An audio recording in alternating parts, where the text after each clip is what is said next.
Thank you. It's good to be with you again, and greetings to your viewers.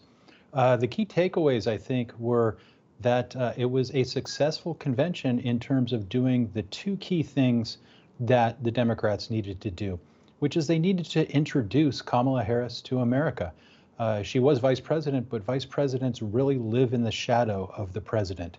They needed to really tell what her story was and why she is up to the task of being commander-in-chief of the United States. And the second thing was to really talk about why she is an alternative to Donald Trump and what her vision for a Harris administration would be. We got that in some pretty broad strokes. We didn't get real specific details, but that's not what usually happens at a convention. Usually at a convention, it's more generalities. And I think moving forward, we're going to hear more about what those policies are that she would promote, especially since she's going to need to be able to explain them in the debate coming up on September 10th. As we have seen, and does the choice really matter? Does the choice really matter between Kamala Harris and Donald Trump? No, I'm talking about I'm talking about the key speakers. You know, we had President Clinton, former President Clinton. The speakers matter. Yes. Yes, the speakers. I think that the selection of speakers mattered a great deal, particularly in contrast to what the Republicans had. And the Republicans didn't have any former presidents speaking.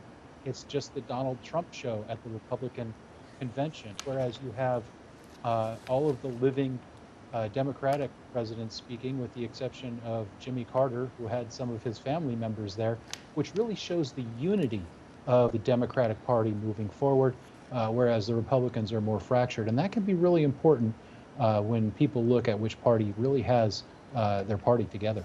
And what do you see, where do you see the campaigns going from now on, and which states are likely to be what you call the battleground states where these two presidential candidates might be spending more time? That's right. I'll take the second part first, and that is the battleground states are actually expanding. Kamala Harris has made some of the states that we didn't think were going to be what we call the swing states into swing states. North Carolina, we didn't think that that was going to be competitive. It is now competitive. The big three that is called the blue wall that Democrats absolutely need are Michigan, Pennsylvania, and Wisconsin. Expect to see Tim Walz and Kamala Harris there quite a bit. Of course, Georgia is very important. Remember, Donald Trump lost that very closely, just by about a little over 10,000 votes. And you might remember he was trying to call the election officials and get them to find those votes. That was very close. Of course, Georgia.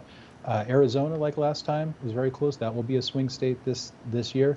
And Nevada has become very close. It wasn't a swing state last time. It will be this time. And what do they need to do moving forward? Of course, speak to the voters in those states, but also talk about why an America under their administration will be better and will have better results for the day-to-day lives of the voters in those states. Todd, what should our viewers expect in the upcoming debate between the two presidential candidates? Well, this is really where it's going to get interesting. Obviously, the last debate is where Joe Biden really stumbled and had to leave the nomination to Kamala Harris.